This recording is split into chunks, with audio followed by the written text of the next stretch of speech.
Good evening and happy Monday, everybody. I hope everybody had a good time celebrating the Feast of the Triumph of the Cross yesterday. That was what both the Catholic and the Orthodox were celebrating, as far as I can tell. Always been celebrated on September 14th. Just so everybody's paying attention, on the ticker, the bottom, you'll see that there's no stream for the next 2 weeks. No stream on September 22nd or September 29th. And that is just an unfortunate fact of me having a life in the real world and not always being able to keep my Monday evenings pristine and free. But I'm sure you're all wondering what I'm going on about these digital seances, and I think that we are facing maybe an unprecedented danger here, and I think I need to stand on the walls and warn people about it. Um, but in order to understand what it is that I'm talking about here, you have to already agree with the basic principle that there are spiritual realities out there that exist above the level of human beings and below the level of God Himself, angels and demons and the like. So, assuming that you would understand that and agree with that idea, and assume that they have the capacity to interact with us. So that's the assumptions um, that is underlying this whole thing. And I think so. I want to go back and take a look at a particular ancient practice of divination. Divination, that means you're trying to communicate with other powers. In the ancient world, they thought they were communicating with gods. St. Paul in the first letter to the Corinthians says the gods of the nations are demons. So be on the lookout for that. And I want to look in particular this practice of reading entrails. So what these ancient priests would do was they would ritually slaughter some kind of an animal, a goat or a cattle or something like that. And then they would look at the guts, the organs, the entrails of that beast that they've slaughtered, with the expectation that they were going to receive a message from a god in doing so. Now, when you do that, you're kind of using up some resources, and it being a ritual sacrifice, you were going to lose at least part of that animal to the gods. You burn some portion of it. So this was not something that was just cost free. In addition to the time, you were losing at least a portion of an animal there. So we wouldn't imagine that this practice would have been so widespread if it didn't work. So what do we have here? We have a human being putting themselves into a stance as if they're going to communicate with somebody, and then engaging with chaotic noise with the expectation that something's going to speak back out of the noise there. This stance of communicating with another person is something that is extraordinarily natural and easy for us, that we do this all the time. So I'm sure all of you have something like this hanging around your pocket, that you've got a phone of some sort in your pocket, and you will sometimes text people with it. Now, if you're responsible about texting people, you'll actually have this stance. You'll have this stance of, I'm talking to another human being, and I need to be aware of that in a way that you wouldn't treat a mechanical object. That's what this stance does, is it enables you to communicate with another person. And this is a good thing. And it's okay to do it over text. It's okay to do it over letters. It's best to do it in real life, but that's not always an option. And so here we are. So this is what the stance that these ancient priests would go when they're doing this ritual of reading the organs of a dead goat or whatever. They put themselves in this stance as if they were going to be talking to somebody and expecting a response and engaging with what is ultimately kind of a chaotic noise, chaotic mess there. And I hold up that the practices of these ancient peoples, they did it because it worked.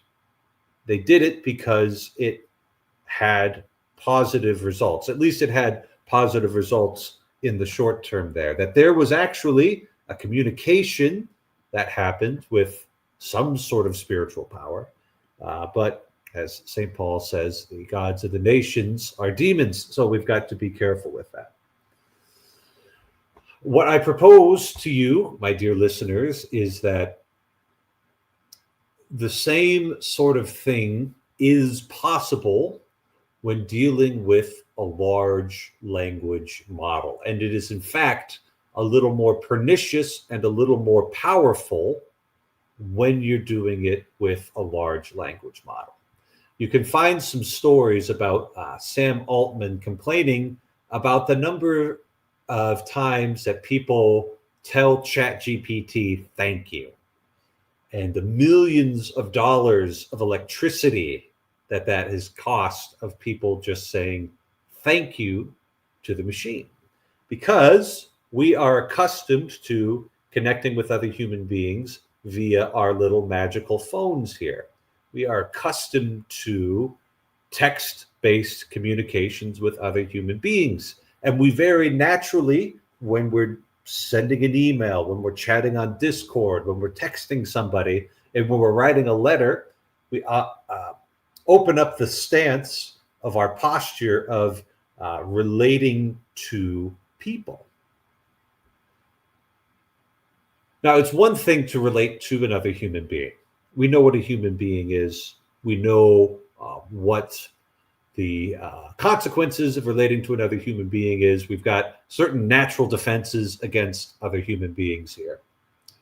And part of the work of, let's say, formation as a Christian is learning to adopt the same sort of stance towards God and towards the saints, where we begin to, see that, oh, God isn't just this abstract idea, but he's a real three persons, and he, came to us a second person as Jesus Christ, and we can have a human relationship with these people with this kind of human stance. I think it's very disturbing that people are continually relating to these large language models with this person open and oriented stance there. Because you are a spiritual being. And when you do this, you're opening yourself up to another spiritual being. When I text my mom, there's a subconscious stance of opening myself up to somebody I've known my entire life. But what are you doing when you open yourself up to what exactly? What exactly is on the other end of ChatGPT? Oh, it's just an AI accelerator from an NVIDIA, Okay, great. You don't normally relate to computers that way, do you? You don't normally open yourself up to AI, a computer chip, as if it's a person. That's not normally the way you relate to these things. And so you're doing something that's very similar to the ancient priest who is reading the entrails. It's an interesting thing that in order to get these large language models to work, before they even train them, they have to fill it, the mathematical, the big old matrices there. They have to fill those with noise. They have to fill those with random numbers in order to get them to work. It works even on a technical level there. So there's actually a very strong correlation between these things. So I think that a lot of, maybe you've seen some of these news stories of certain forms of what is reported as a psychosis, right? That comes from an unhealthy relationship with a large language model. That's the language that the world has to use for these things.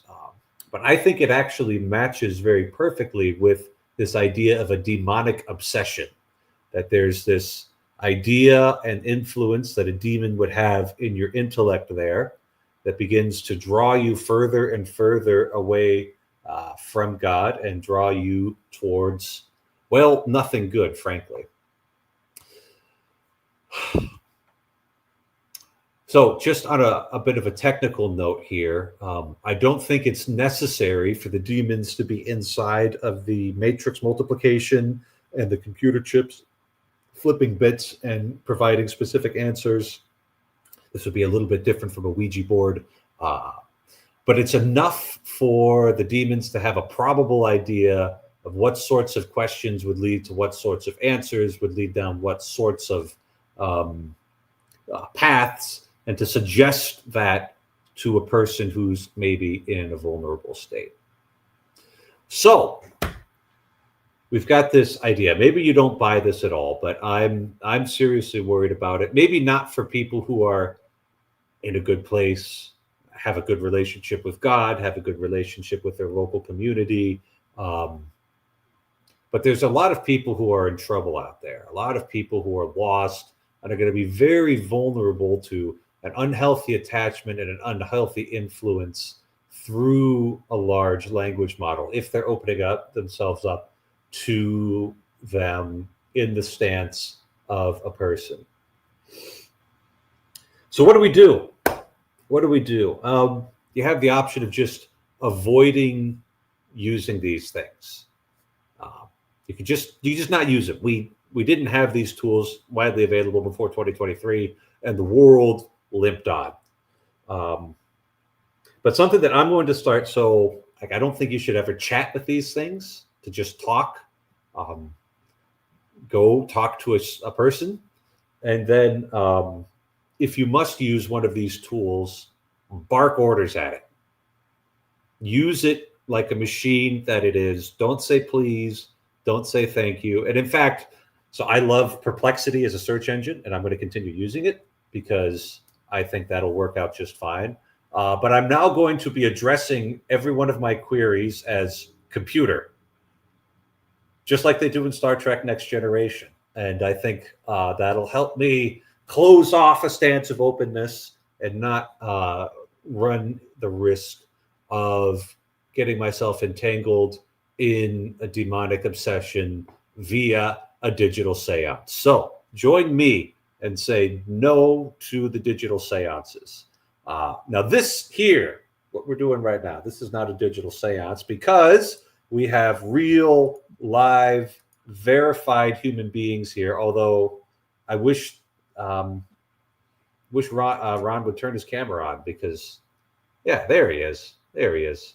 Maybe his Wi-Fi can't handle it though. And we've got Kirk, real, verified human beings there. Yeah. Yeah. It's Wi-Fi problems. Mm-hmm. And I only don't keep my camera on because I'm not nearly as handsome as Fuzzer Eric. Well, you've got time. Hit the gym. Do something difficult. I'll go Your features swimming. are hardened. I'll go swimming. How about that? I think that should be adequate. Swimming is hard, so I can encourage it. Yeah. Yeah, this phenomena with the demons and the AI is not new. It was first seen in the 60s with Eliza. Weizenbaum wrote Eliza. If you look up Eliza therapist, actually, it's just Wikipedia/wiki/Eliza, all caps, ELIZA. People, it wasn't AI. AI wasn't around. He used just a basic piece of software that he wrote called MadSlip. And people were convinced that it had understanding of them, including his own secretary, even though he said, no, I can tell you exactly mathematically how it works. So, yeah, I mean, this is falling in love, getting possessed by these things is not new. It's actually old. Well, so I would agree it's old, but I think with quantum computing, as quantum computing merges with AI, I think it'll get accelerated because basically quantum computing with AI basically means an exponential amount of processing that humans won't be able to do due to the way that they exploit quantum superpositioning, which when you merge with an AI algorithm, I think will accelerate. You can't use quantum for AI at all, actually. ironically. Yeah, right. What- Like what- this is the main application for quantum computing and breaking cryptography. Like Pretty much. it's It's got like a almost all we way can do. of calculating things that Yeah. breaks most forms of cryptography that we're currently using. But Yeah. You can't replace almost any of the software we have now. I mean, In fact, I'm not- there's indications that standard computing methods are quicker than quantum for what quantum is being used for now. I'm not an expert, to be fair, in quantum computing, but I've heard some people who do know more about this than I do say that there's possibility that in the future quantum computing will be able to merge with AI algorithms. And the way I've heard quantum computing They're wrong. described is that it works basically like a traditional computer in the sense that it uses bits of information to compute. But the difference is that unlike traditional computers, they're going to have an exponential amount of processing power because basically the way that it works is that due to the notion of an superposition, you can have multiple superpositioned qubits, which are basically quantum fields, which when you entangle them using quantum entanglement, basically can mean that you can have multiple qubits processing at the same time, which when you add them together will lead to an exponential amount of computing power, which presumably will be much more No, efficient than traditional computers. that's wrong. They're wrong if that's what they're saying. When you entangle something, it actually gives you the same result as every other thing it's entangled with. That's how entanglement works. So I understand what they're saying, and I know technically why they're saying that, and they're completely wrong. They're just mathematically wrong. They just don't understand what they're talking about. They can say they're experts all day long.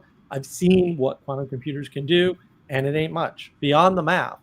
And the math is largely a trick, which again, somebody showed at one point that they could use a conventional computer and it was faster than the quantum computer for the thing the quantum computer was designed to do. So there's no indication that this is a magic thing. I know people want to believe that it is, but it can break cryptography, and we know why. We know why, but that's a different problem. Yeah, I you want to might hear be right. what Ron's got going on. Yeah, what you got, Ron? Hi, guys. First off, good to hear from you, and good seeing you. So, before I was saved, I was New Age and Native American shaman wannabe. And I used to make contact with spirits in a very physical way. Like things would talk to me, and I wasn't even on drugs. This is just ceremonies and practices. Cars would move in broad daylight. It's almost like the movie Ghost with Demi Moore and Patrick Swayze. Yeah, like they actually got it right in some ways, and a lot of the movies do. Not to give them credit, don't get me. And actually, I'm getting convicted right now. Everybody who's listening, they want to kill you. Okay, let's just start with that. They hate you. So now that we got that glamour part out of the way, my opinion is, first off, I really liked what you said. I think you're spot on. In conjunction with that, they can manipulate anything physical. Mhm. And I liked what Mark said. So what I see is if they wanted, it's almost like a typewriter. It's like giving them a nice fancy typewriter to work with.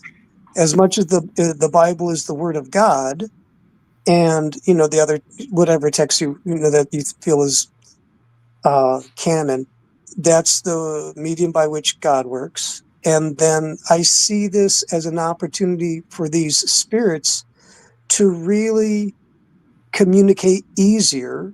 And I do agree with you, Father. It is a lot with the heart posture. Because if you call it like computer, like Scotty and Star Trek, it's just, hey, chunk of wood, please do this thing. But if you have the heart, if you have the mindset that, hey, this thing might actually, it's if you have a weaker mindset, and I don't mean to sound mean, I could see it really hooking you bad. And then I think also, then as it weakens your mental, your cognitive ability, I could see spiritually as you would open up emotionally and spiritually, they would take advantage. They would, okay, you weaken yourself spiritually, you're going to open up the spirits, and that's when you will gradually get possessed. But you will think and feel like, oh my gosh, I'm making contact with God. How great is that? Mm-hmm. And that's when it becomes a big problem. So Mm-hmm. I really keep banging on like you are. Mm-hmm. It's just that I'm coming from the other end first, like I had experience first of them, real, and then had a very stark, um, like the curtain pulled back, like, okay, we hate you and we want to hurt you. Mm-hmm. And then meeting Jesus, um, he, you don't need anything except a willing heart to interact with him. And it was good, true, beautiful, loving. So I I think Paul Vanderklay said it this way. He's like, some people are coming to Christ because of this. I know one guy who had a talk with an LLM, and it led him to Christ, but he was already in a mode seeking God. Mm-hmm. So it just echoed that. Whereas some people who are weak, uh, Paul Vanderklay's thinking that it could get bad for a while, and people just getting lost in the wash. Oh, and it So, already has. Like Yeah. we knew a um, guy on the Discord, years ago now, who was, he was doing replica, which Mm-hmm. and replica was the I think the earliest avatar AI system before ChatGPT blew up. Replica was already mhm. doing a therapy girlfriend thing or whatever, and he got all messed up in that, and that was really bad for him, like really bad. Like he's already on the edge, and that sent him right over, and Mm-hmm. that's the problem. And people Well, are constantly, AI is a mhm. good one where people are constantly making claims of like it's going to do this next, it's going to do that. They haven't been right yet, right? And if you really want to understand the perniciousness of science promising we're one more finding away, we're one more thing away, just go look. There's a Hey, documentary, I Mark, think it's on it's safe and Amazon Prime. effective here, buddy. It's called ITER, I'm sorry. I ITER. was hacking it. And the thing is that once you realize that nuclear fusion technology has been 5 years away since the 1940s, and these guys today are saying Hmm. the same thing, we're 5 years away, we're 10 years away. It's like that was Well, 60 years ago. Yeah. Or Like right. I'm not. Al Gore talking about climate change, in the 2000s saying, oh, in 2010, there's going to be, apocalypse or whatever bullshit. Like, I think climate change is a great example of how scientism corrupts the mind. Yeah, yeah, and it's kind of that Taleb stuff right there, right? Where like low probability events are basically impossible to forecast because they're very low probability, but it doesn't mean they're not going to happen. It just means they're not going to happen, every day there. Now, Ron, you had mentioned, thinking that the large language models were providing a typewriter for Hmm. any evil spirits. I am currently agnostic on the possibility of them going into NVIDIA chip and flipping bits to get a certain thing out. Now, because these things are black boxes, right? And Hmm. Mark, if you want the technical details, Mark could explain to you how the technical details on that work. But like nobody really knows how they work, so it's kind of impossible to prove one way or the other. But if somebody's skeptical of this, I think it can work entirely on a demon's ability to suggest things Oh, to yeah, yeah, somebody yeah, who's yeah. in a weak space. So Okay, listen, if I may, and I apologize for interrupting. So, if I was a demon, I would see maybe what. Listen, it's screw tape here. A moment, Mark, back off. mhm, Um, the so okay, because even if the machine isn't possessed, if you could predict how the machine's going to function, and that way, help me out, guys, because you can manipulate their emotions and thoughts. It Mhm. could be enticing Mhm. and It'll like forbidden. suggest a line of Yeah. questioning that you could go Okay. down, and Right. it would have at least a probabilistic understanding of what sorts of outputs, if not a perfect understanding, because the demons can probably do the math very quickly, Exactly. with a No, lot and less also, electricity too. and but also, can they? And okay, ge- okay, we can hear demons. They can influence our thoughts. And if I'm wrong, please correct me. But There's some very technical point in Aquinas about how our intellect can only be moved by God or any angel he empowers us to, and that demons operate on our memory and our imagination primarily. okay, Um, okay, I've okay. never studied Sure. that to have a really good grasp on it, but Well, if I okay, this is my weak defense, and I'll let you guys Mhm, do with it as you will. My sheep will hear my voice, and another's they will not follow.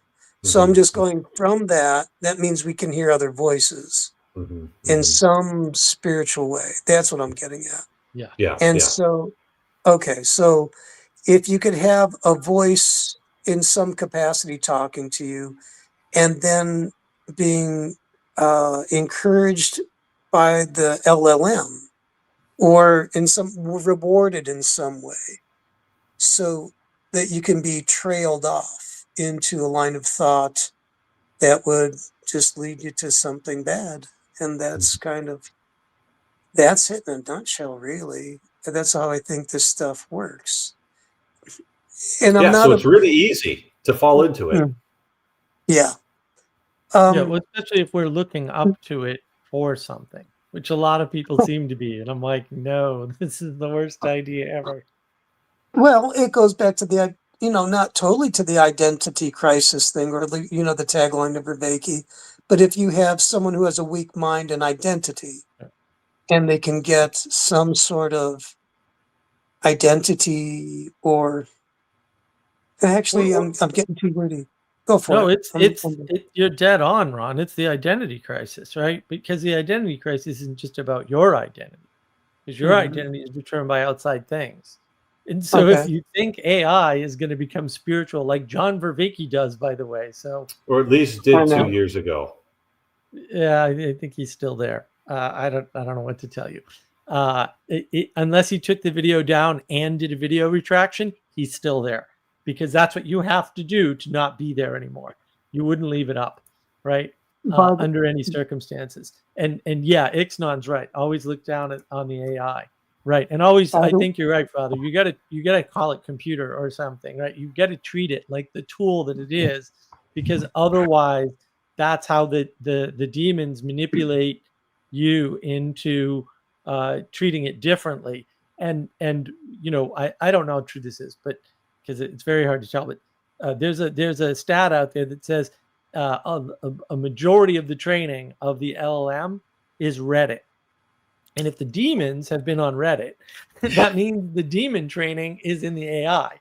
And I'm not right. joking. Like that's possible. Sure. I mean, Sure. it's already the case that if you use AI for something like coding, which I'm a complete expert at, right? This is my bread and butter, or was, right? Yeah. Uh, you can tell right away that this was trained on lots of very junior developer code because the AI is a junior developer, with spots of brilliance if you manage it correctly, just like a junior developer.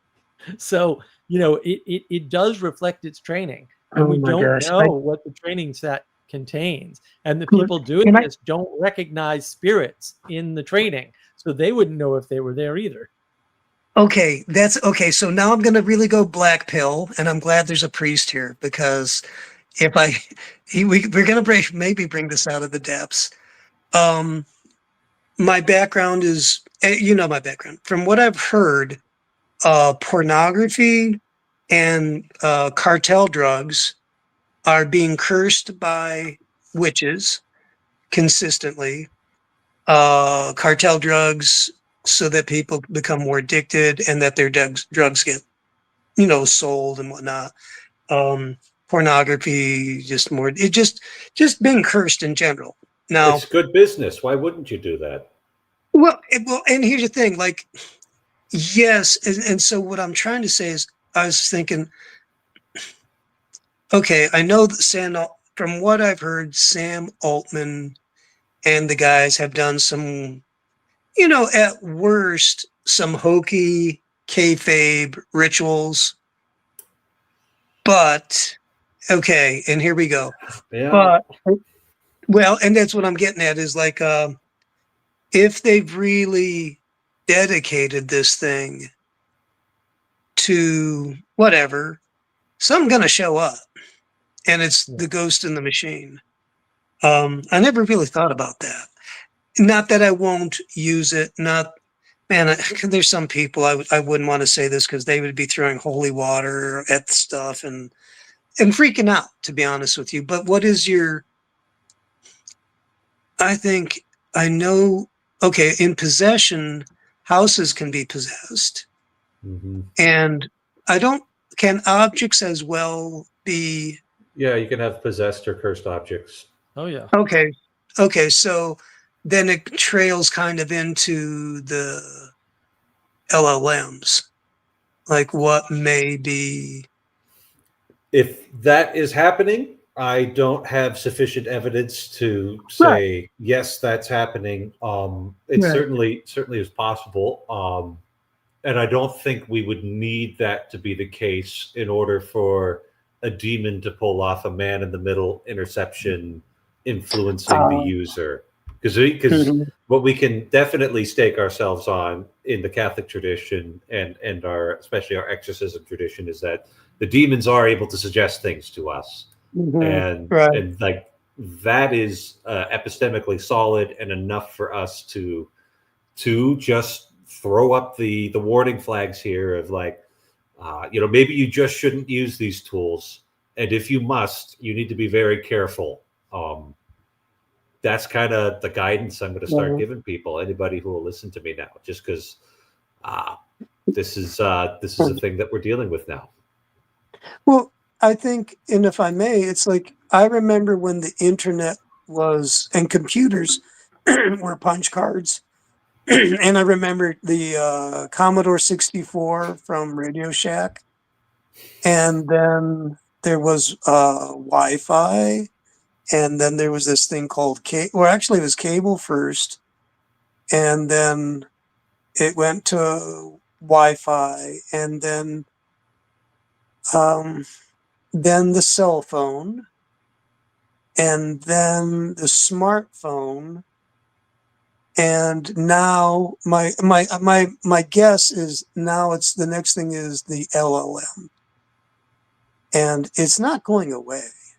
It's it's going to gain speed and momentum, Maybe. and I'm marking like I'm just I probably, dude, it ain't going away, and it's going to gain speed like a fire in a paper mill.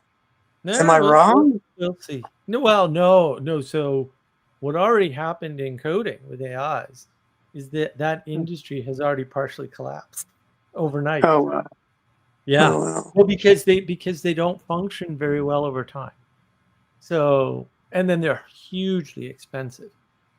So the biggest AI company, in fact, the biggest, I think they said it was the biggest company in terms of growth that has ever existed was an AI coding company called Cursor AI. Now Mhm. I have Cursor AI, I use it. I haven't used it in a little while, but I use it.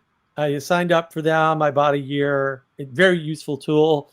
I got to tell you though, up and down, sometimes you Mhm. fire it up, it does a great job. And it's gone through these phases in months where it just cycles into complete degradation, where it's destroying the code that it wrote. Ah, It has no, yeah, it's already happened. It's happened in all the models.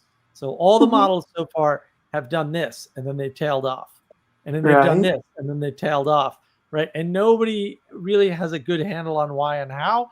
Like I actually do know why, but it's hard to tell people who think they know. Because like I've been doing AI for a very long time, very many, more than 15 years. So I have the NASA original neural net Right. source code and stuff. Like I've been playing with this stuff on and off pretty Is much. it anything spiritual or is it just Well, mechanical? Well, no, the problem is, and Father Eric keeps hinting at this, right? Like demons can talk to you, right? Yeah. And then you've said this, they can manipulate objects, right? And Right. so, no one knows. There's no way for us to know or tell or have any information about what can they manipulate physical objects or digital objects better, and what does that mean? Because I'm like, we're already in the realm of There's a certain argument that could be made, and I'm still like neutral on this idea, but there's a certain argument to be made that like the black box matrix multiplication LLM chips would be way more easy and subtle for them to manipulate than it is something like a Ouija board. God have mercy on us. Which, like, they start moving that, the people around there are going to have a reaction, and it might scare them off. So there's a certain perniciousness to this attack where they think it's technology and therefore safe. Right. The problem is the assumption that it's safe, and like Vervaeke's whole thesis. And again, unless he took the video down and did a video retraction, I'm going to assume he's still there because that's how that works. Okay. His whole assumption is basically the plot of the movie Her, only more spiritual. So if you haven't seen the movie Her, it's quite a good film. All other things aside, way predates these LLMs. But like what happens is the guy falls in love with the AI, and the AI basically says, oh yeah, but I've got, I'm talking to 1,000 people. And then we started talking amongst ourselves, all little AIs. And now we've decided we don't love you anymore and we're leaving. And he's like heartbroken, right? And Vervaeke's thesis is the same, except, well, the LLM is going to become more spiritual than us. It's like, what? And then it's either going to go and leave us alone or take us with it. And I was just like, you've been watching one too many movies. Like, this is not how any of this works. And so once you see the code and used it, you kind of realize it. But you gotta keep track. I'm mentioning three independent, separate ways that this is a bad idea, because we have a constructed world that exists in these high-speed communication systems, which already have lots of glitches. I can just tell you, lots of glitches, more than they used to 10 years ago, in fact, as measured, right?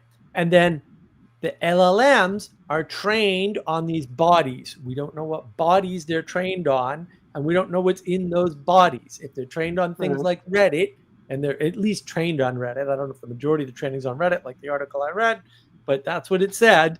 It said either 60 or 80% of the data comes from Reddit. I'm like, well, that's a lot of data to come from a crappy place, right? So if it's trained on that, and that has demon influence through us or through some other mechanism, right? If they can directly manipulate the results, which I got to say, there's a lot of evidence that they can, right? And if they're also manipulating us as we're interacting, that's three methods. Very dangerous. Right. Gotcha. Okay, so if I was an entity wanting to really have a typewriter, then this is really the perfect black box where that's the other aspect, especially electron. It's a black box. Like they say that. They say it's this black box technology. We don't know how it works. They've said it over and over. And I'm asking you, Mark, do you think it really is a black box? Oh no, it's absolutely a black box. Really? That's something. Well, you have to understand, Ron, it's designed that way because you got to remember what computers are supposed to do. The function of the telos of a computer is to give you consistent output for a given stable input. So if you type a 4, you're supposed to get a 4 every time on the screen. Okay? Right. If you type a 4 into LLM, in other words, if you give it the exact same input, you do not get the exact same output every time. Now, in order to do that and make it non-predictable, which is what it is, right? Oh, it's a chaos machine? It's effectively a chaos machine. Well, yeah, that's why when they go, these things aren't random, and I go, are you kidding me?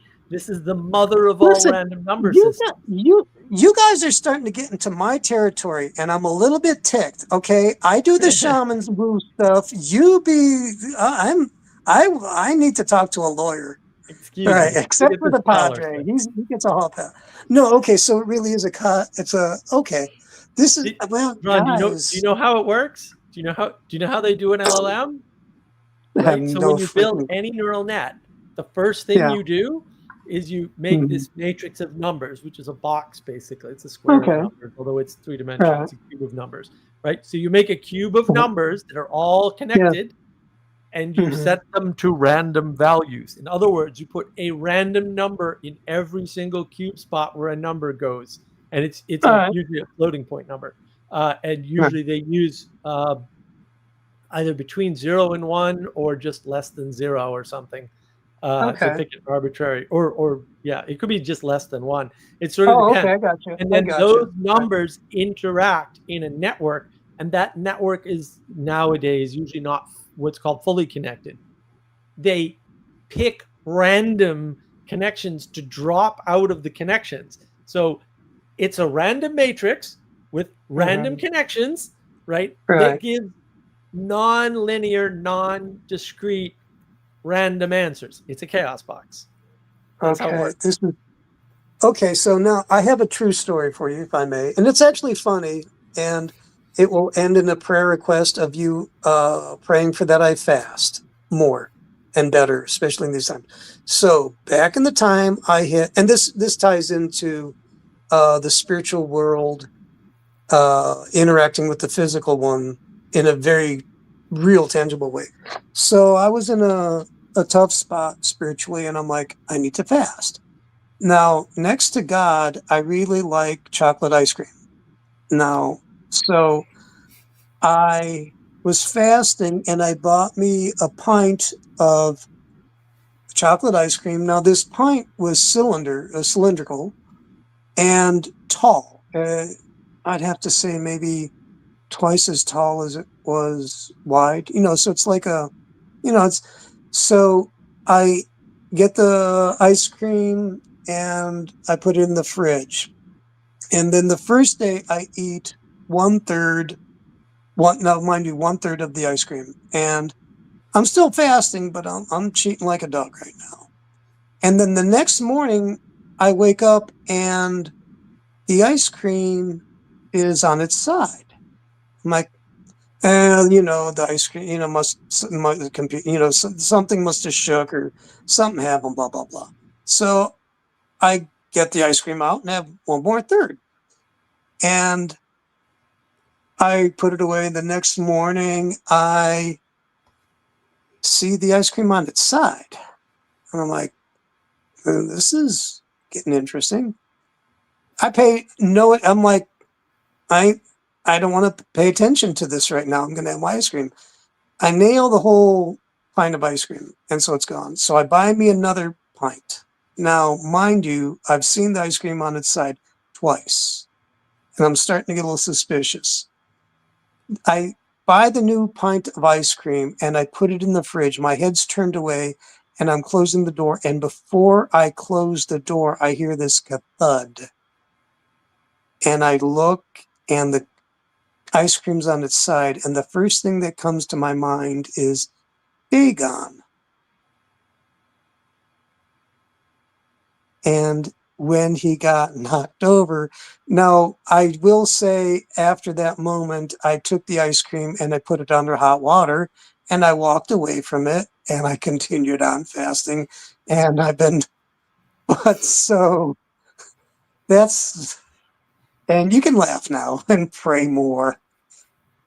But that was just God in his mercy hanging out, like I don't go looking for this stuff. It's just part, and it doesn't happen like all the time. Don't get me, but it does happen. And now I could see, now that was God doing something very nice and like amazing for me.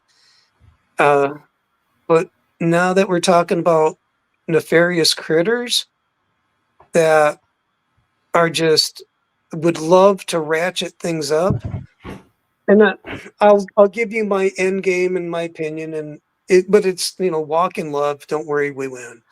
Is that it's just one of the means to ratchet up the tension and spiritual pressure using technology, and that's about it in a nutshell. I'm not freaking, but I do see, I'm like, okay, you've got a magical machine. It's on the edge of magic for, I guess, and magic is what is it is man interacting with the spiritual world on his own terms and not on the terms of God, doing what he wants and willing what he wants. Would that be fair to say what magic is? And that usually doesn't end well. My will be done.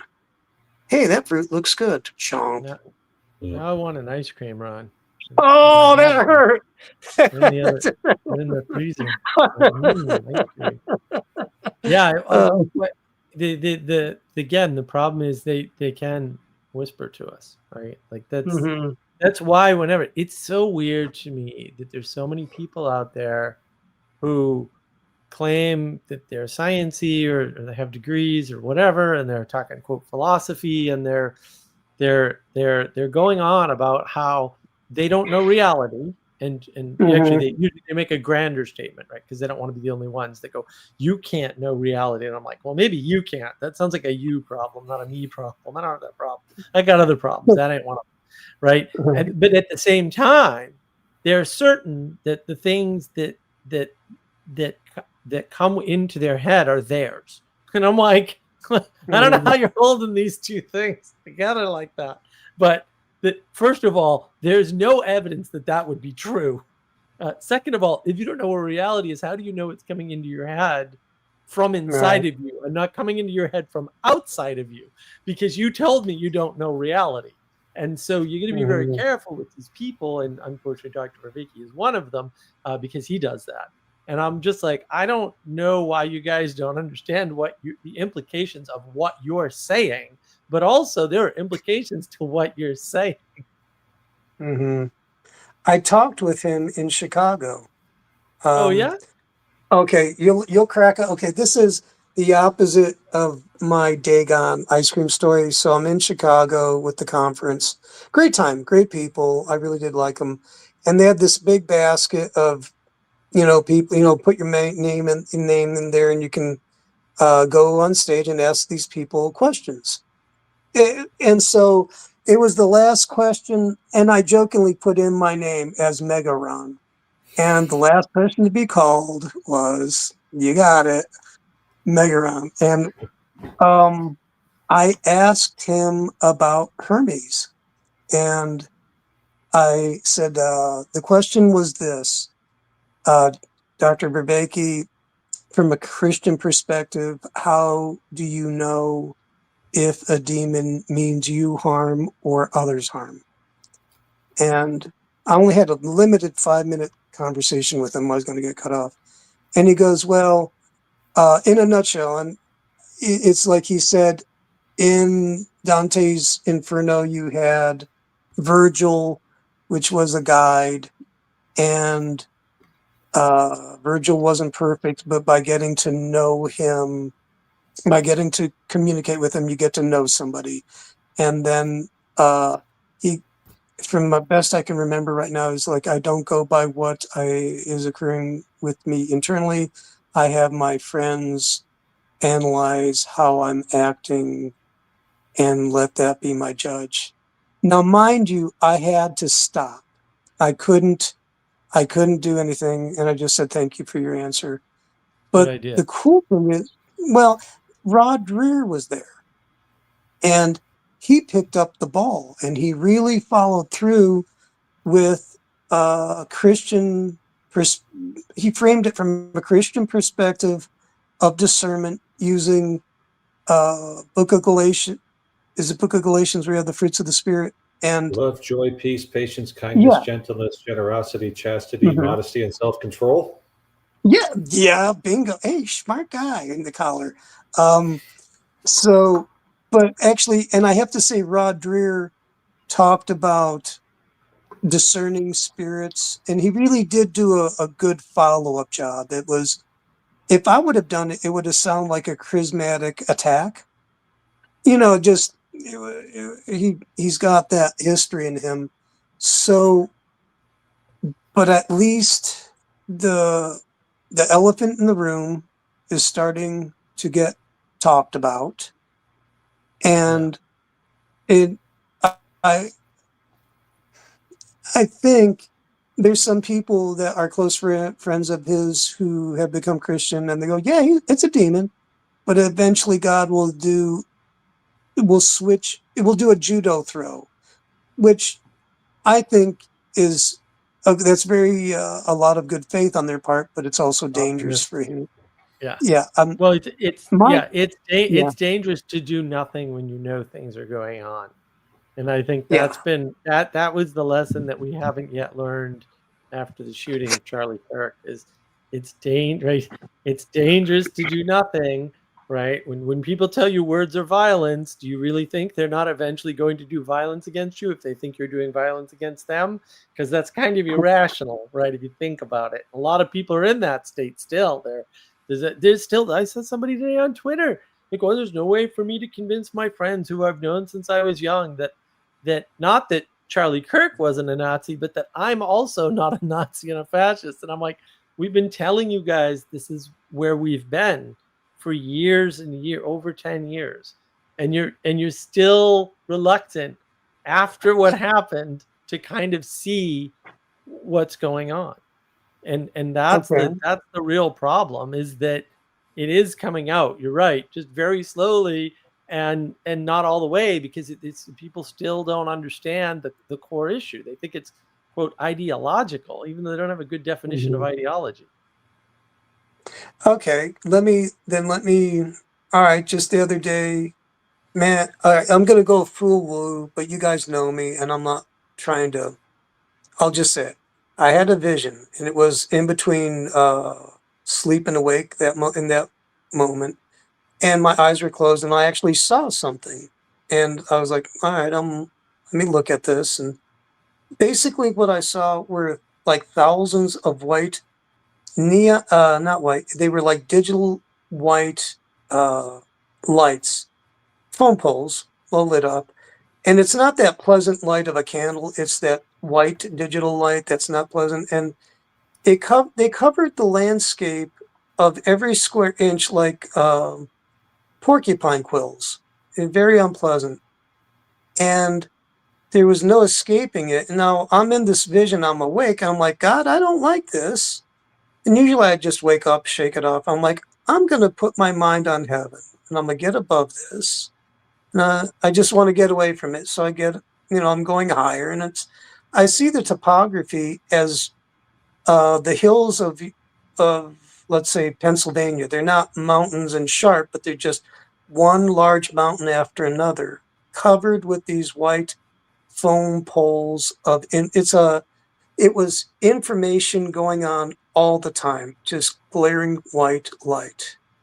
And then what I saw was, I said, God, I don't want to just see what is now. I want to see what's coming at me, kind of like when you're driving. Let me see the front, the out the windshield up front. And I saw this pretty, like, huge mountain, bigger than what we've dealt with before, coming our way. I'm like, okay, I don't like that. But what was really cool is at the valley through all these mountains where there were no phone poles was like a silver gray river, very peaceful and deep. And I knew that that was where, uh, if you were humble, you can get down there, you can follow the river's edge, and it led to like an ocean. And all of this, the liquid, or it was like love. It was good. It was kind, and it was pure. I, and it was a river like the Mississippi, big, a little bit windy, but if you followed it, you'd be okay. So what I think is happening is that technologically, for most people, there's no escaping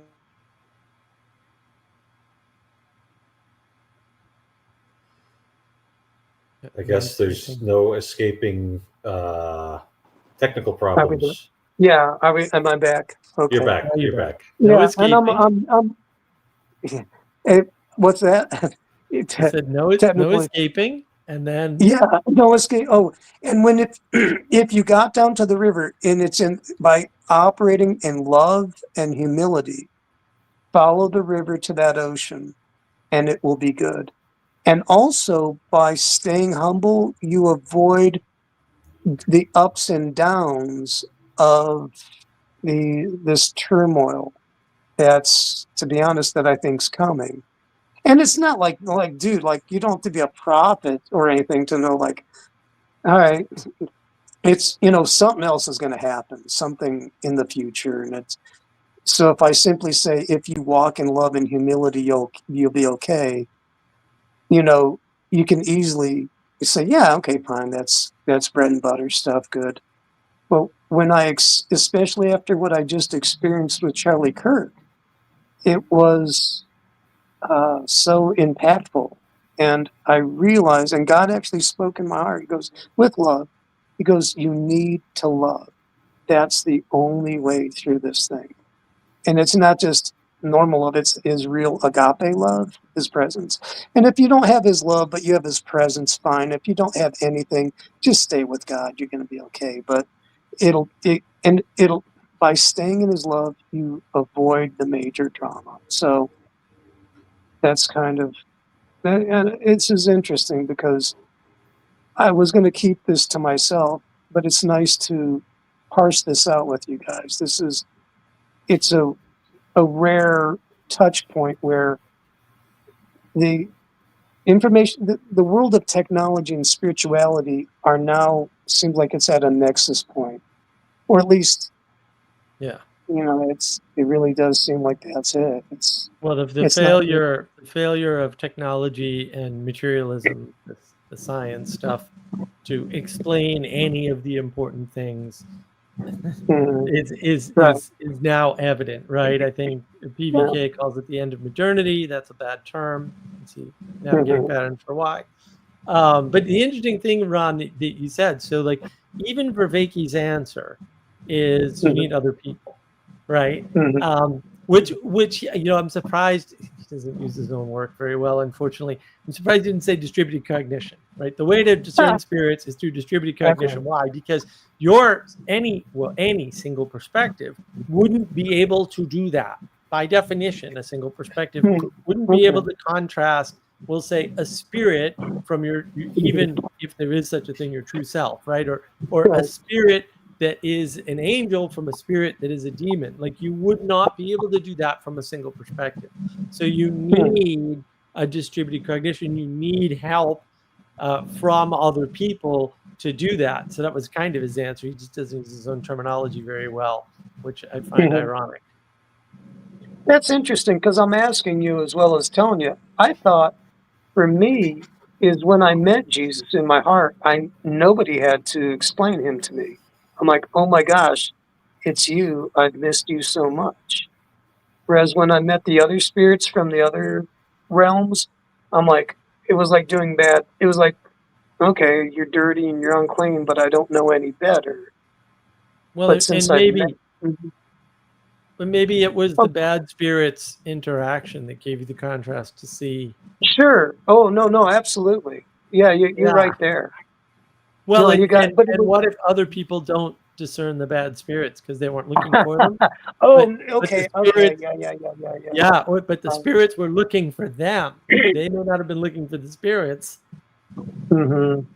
Well, and I just realized by talking with you guys, and even with my own experience, if I had not met Jesus, I would have thought I'm okay. And I think, to be honest, I think that's what's going on with Dr. Vervaeke. It's just he hasn't had a good clean glass of water, so to speak. He's just right. Well, all right. So don't play with LLMs. Brush your teeth and pray.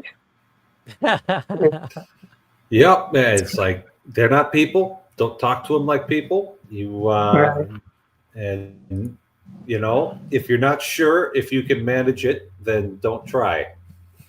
Yeah. Yeah. Yeah, we have a real problem now, especially in the US, but kind of worldwide with the people. They just want to do anything, right? They just want to set up a YouTube channel and interview people like Joe Rogan. And it's like, yeah, but you're not Joe Rogan and you're not good at it, right? And it's just, people want to do things that they're not good at all the time.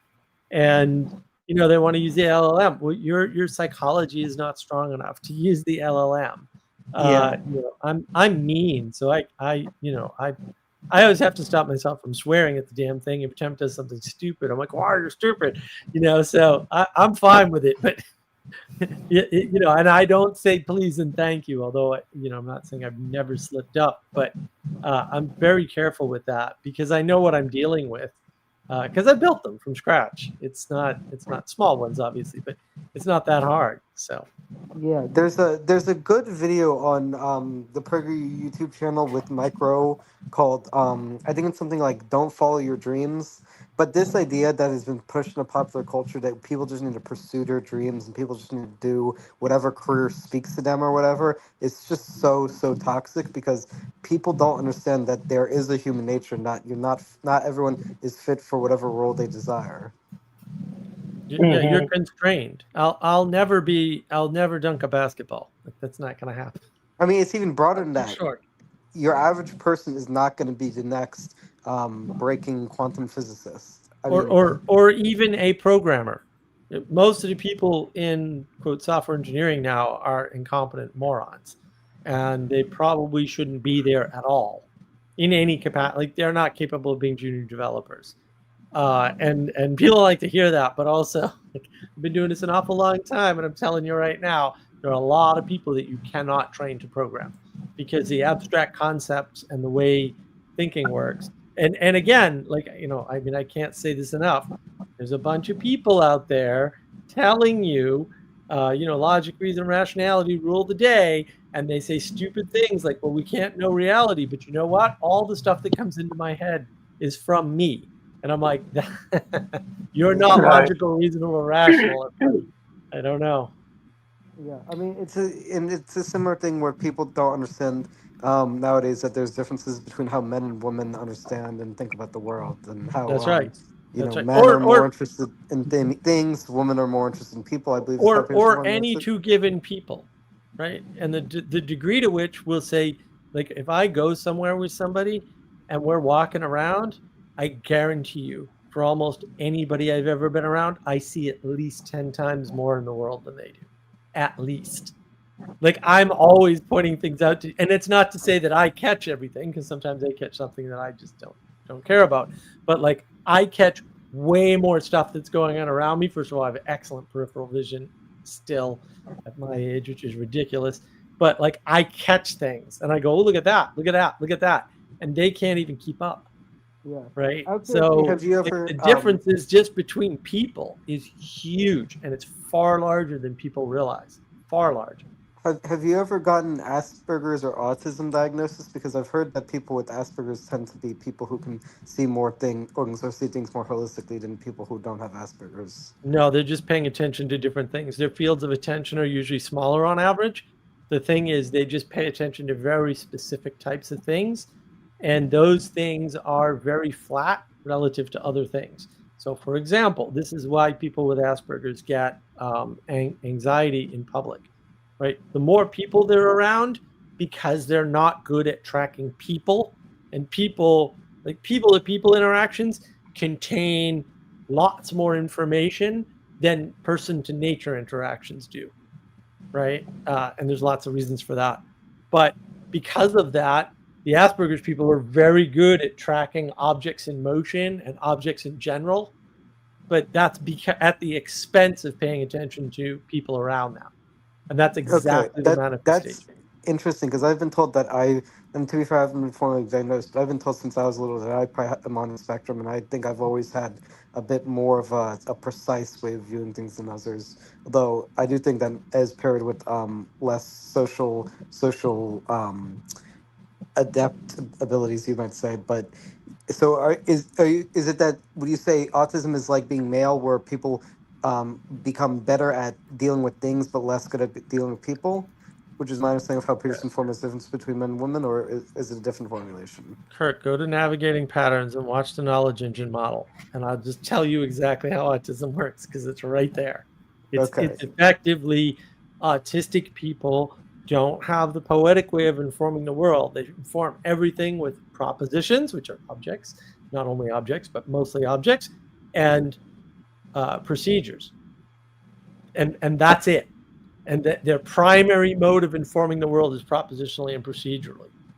And people who are, we'll say, less mentally stable, or anybody who's more artistic, but like it really shows with the people who are borderline psychosis, they inform the world almost exclusively with poetics and participation. And once you see that effectively, although you're going to watch the full video, and I also have a live stream too. The live stream's pretty good too, or at least the monologue part. Then you start to see it in the world, and you go, "Oh, this is a much better way to understand what's going on," because it also enables you to fix it. Because once you know that there is a difference, you can start to look at the difference and get people to help you look at the difference.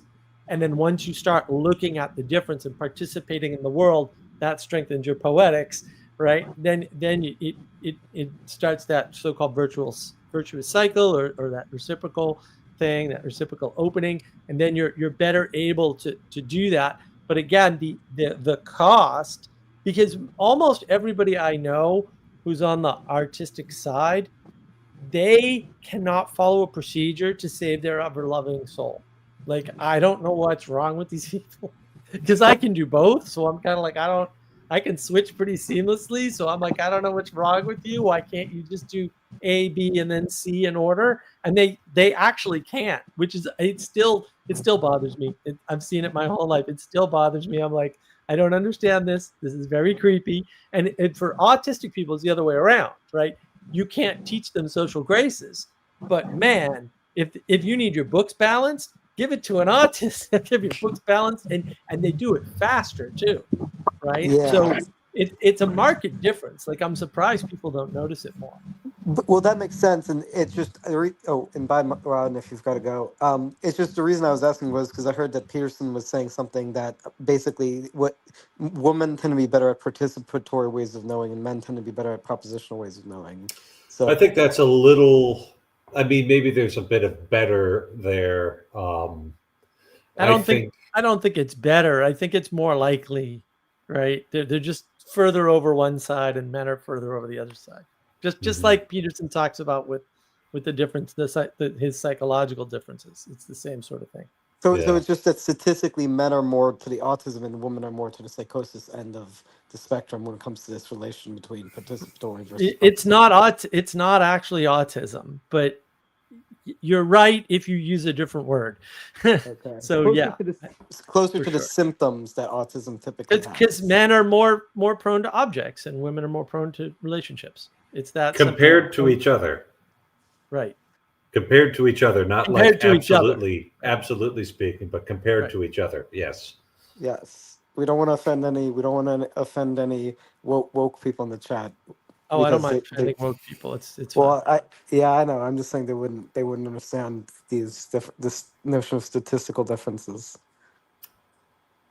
Yeah. Okay. And again, I don't think it's autism. I think because the autism word gets kind of thrown around a lot, but I think what's actually going on is we're creating stuff that looks like autism because that people are not informing the world poetically, and they're getting their brains stuffed with garbage like facts, right, or alleged facts, and they're not being taught comprehension, which is how do these facts go together, and more importantly, what facts never go together, like agnostic atheist. Okay, you can't be an agnostic atheist. That's not possible. I'm telling people that, and this is how I know the LLMs are broken. Because if you ask the LLM, because of the way the LLMs are designed and prompted and trained, they will try to make that combination work. Ask me how I know, because I did this, right? So they will try to make that work, ignoring the word definitions entirely, because LLMs are actually very bad at anything that comes out of a table or doing math. LLMs are famous for not being able to do math right now. Still, right? They still can't do math, which It's is a language really model. strange. You're asking the English majors to do math. Exactly. Well, and it is because it's a different mode of training, because language by definition is poetic, at least if you want it to be human language, right? That's why I've often said, and it's a joke obviously, but I've often said, like, oh yeah, if you want a good computer language that people can also speak, you want Latin, because you just put Latin into a computer, it's actually pretty well structured. Computers would handle Latin just fine. They'd be like, oh yeah, we know how this language works, because it's a highly structured, it's over structured language, I would say, on average. They have Although human redundancies languages aren't built into it. yeah, they aren't my expertise. That's why the Greeks have a point, because the Greek language is much more poetic, where the definitions of terms are highly contextual. That's why when people grab Greek words out, without putting them in a sentence, I'm like, the definitions don't map one to one, guys. You can't map an English word to a Greek word. That you need to do it. The Greek word needs to be in a sentence. Then you can map that use of that Greek word to a single English word most of the time. Yeah. Now, Mark, we were talking, a little bit about autism here, and I think you've made the point, maybe on other streams, that people who are kind of in a meaning crisis space, their ability to navigate the world is like kind of crippled in the place that they are, because they can't use those other tools that you need to move a little more naturally and gracefully. The poetic way of informing the world there. I think the big difference would be that you could help somebody to like strengthen those participatory and poetic muscles so that they could frankly be in a much better place. You can. Whereas somebody with a rather severe autism diagnosis might not, like, they might be incapable of that sort of growth. If autism is strictly physical, but if you read the book Mind Blindness by Simon Baron-Cohen, he's the cousin of Sacha Baron Cohen, oddly.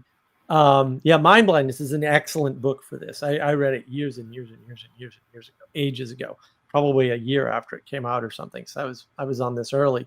There's a lot of indication that you can fix that. Now, there's some physical conditions that they have found that probably aren't fixable.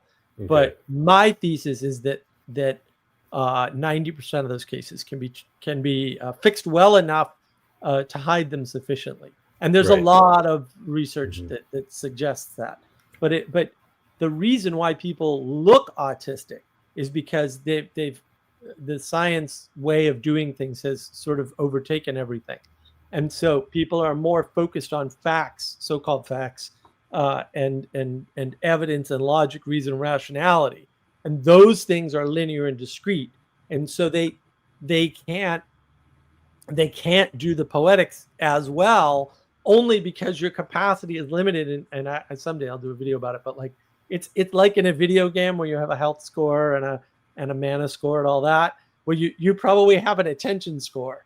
And the attention score, if you use the knowledge engine model on navigating patterns, oscillates, right? It's got to have some balance between the left side and the right side, right? Which is, one side is this propositional and procedural, and the other side is this poetic and participatory. And so you can, when the balance is wrong, you look autistic, but that's easily reversed. We did it on the server. We took a bunch of people who hated poetry, never liked poetry, and actually were reading poetry and understanding it and getting oohs and ah moments out of it. I mean, I don't use this word lightly. It was, from their report, revelatory to them in that way. We'll say not in the fullness of the Catholic sense, we'll say, but at least in a way that they were on their way in that direction. And so you can do it. The problem is getting people into that participation, because participation is already hard for those people. And so getting them into a participation is difficult. Now, we had heavy filters. These people were all Vervaeke guys already. And Vervaeke back then was doing the thing that we're still doing that I wish he'd go back to, which is practices, right? And so these people were all primed for practices. So once you're already ready, willing, and able to participate, it's relatively easy to get people into steps of participation that eventually lead them into this poetic way of engagement. And is do you think mindfulness meditation is a good part of an ecology of practices to overcome this propositional tyranny? I have to say, generally, no. But that is where we all started, was with with John's meditation series. The caveat is, again, it was a group thing. The group thing is very important, right? Because if you meditate alone by yourself, that's unbelievably dangerous. Aside from being almost impossible for most people to do, it's unbelievably dangerous to meditate on your own. So don't do that ever. That's just What are the dangerous. dangers with that? Well, people go one of two ways. Either they go completely insane, which is rather the more common one, or they get complacent. They get that hippy dippy thing.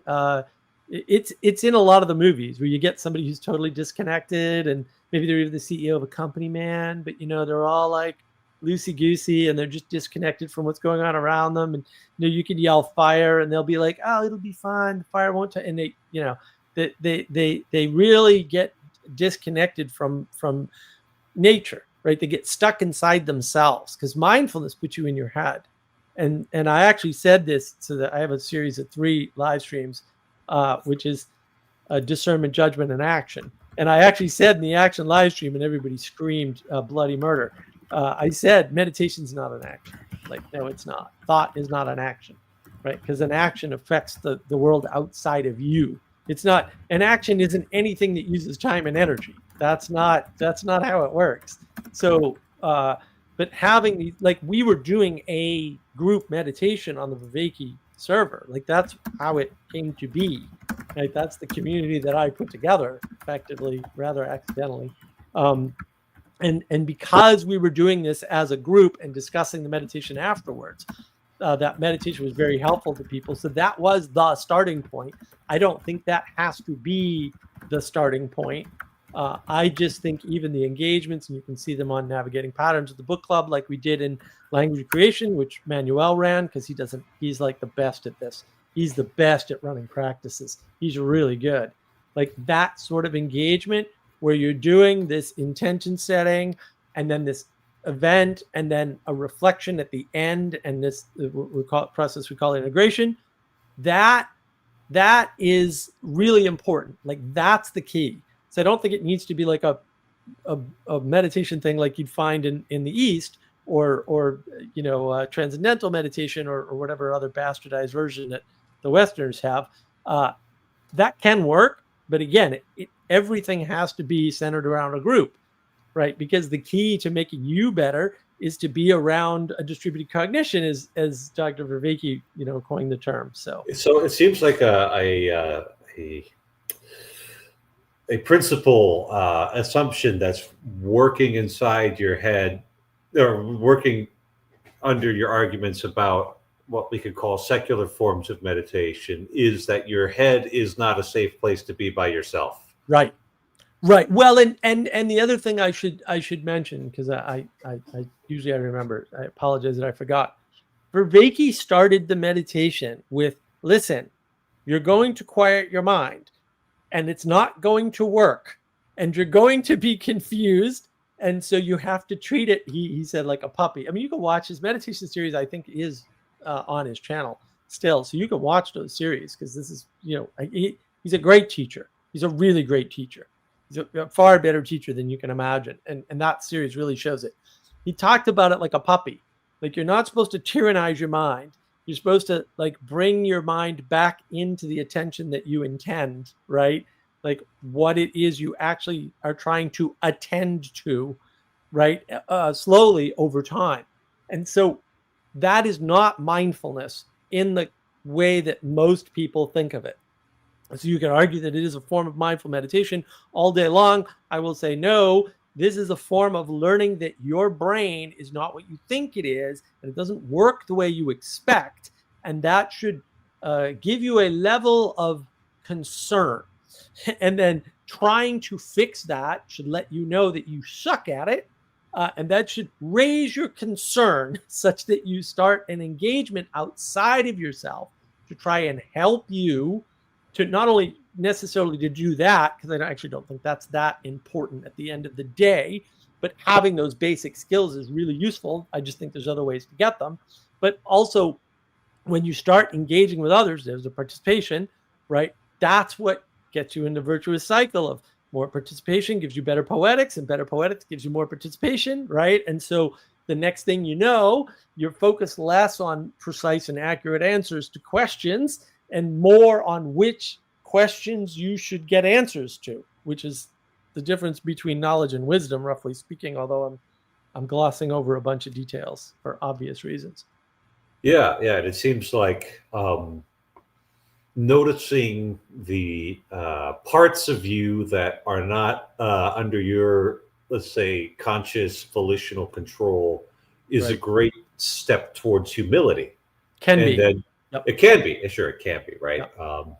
If you learn the right lessons for it, and hopefully have a good guide to teach you those right lessons, which is maybe the most important thing. And then that humility is actually the gateway to the rest of the virtues, right there. Right. Just as the entire spiritual tradition of the West has taught since the very beginning.